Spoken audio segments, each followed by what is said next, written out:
The Browns took home the Hall of Fame game against the Jets 21-16 last night.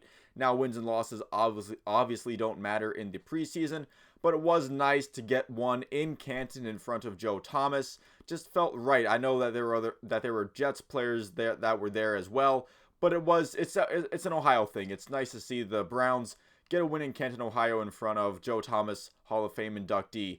The funniest moment from the broadcast, in my opinion, was when they were interviewing Darrelle Revis. They were talking about how his mom was excited for all the Hall of Fame festivities. They cut to his mother, and then she was instantly caught yawning because the game was just so boring.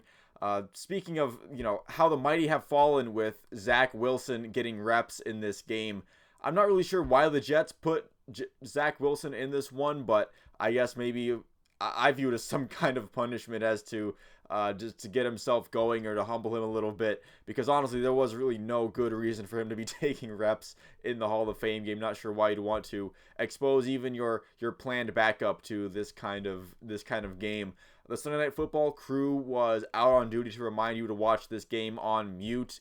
Chris Collinsworth, I feel like he had a couple of moments where I definitely wanted to toss my remote, but he definitely reminded me to turn the volume down a little bit. I found the broadcast in general to be kind of annoying in terms of actually trying to watch and absorb the game itself. I felt like I heard Aaron Rodgers talk for what felt like an hour. There was also a half of a power outage to start the fourth quarter as well. It took like 15 minutes to shape up, and it kind of looked like they weren't even going to play the fourth quarter at first.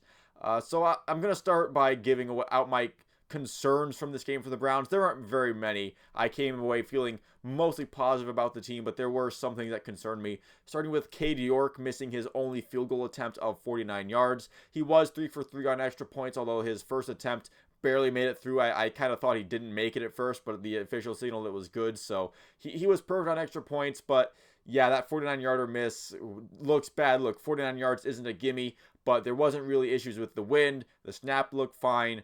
It was just he just missed the kick, which that's going to become an issue. I've already seen Browns fans clamoring for him to be cut. I'm not going to go that far, but it does seem like there's a lot of faith put in Cade York when you haven't really seen a lot of reason for that sustained support. Like they didn't bring in any extra kicking competition or anything.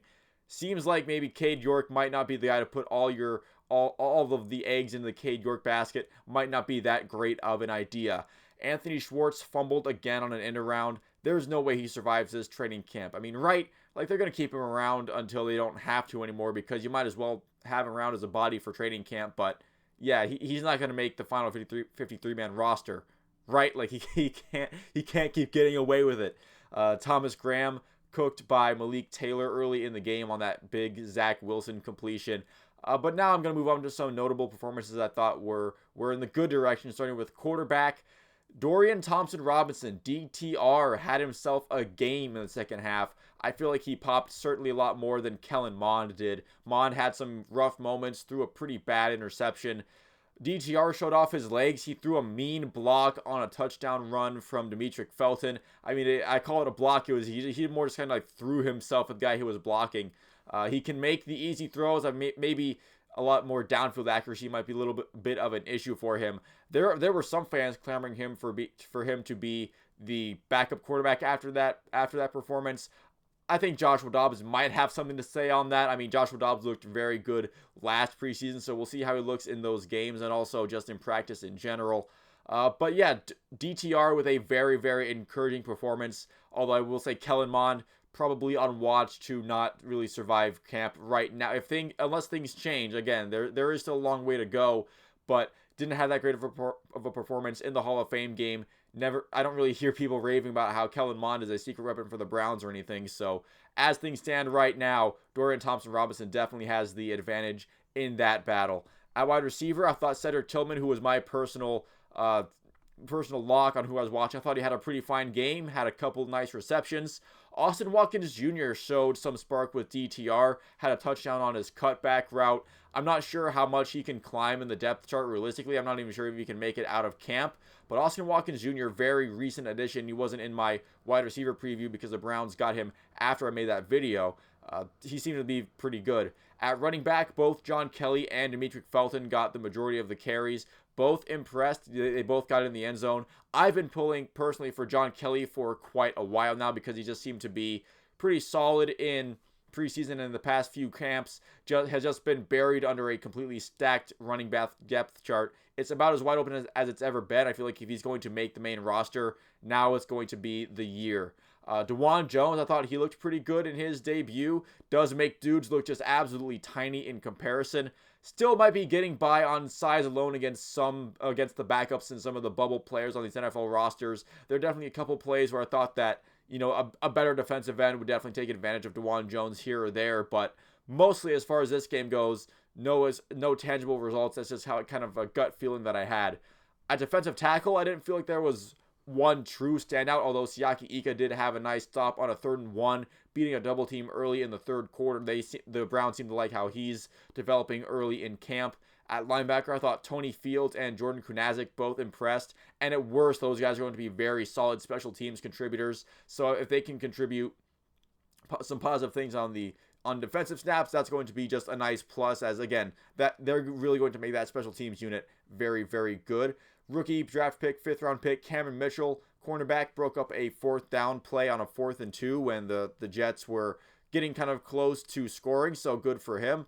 Still not sure how high he can climb on the cornerback depth chart as well. I guess we'll have to see about that. And overall, I just feel like I feel pretty positive about the Browns after this game. I don't want to feel too positive because, again, it is just one preseason game. It is a Hall of Fame game.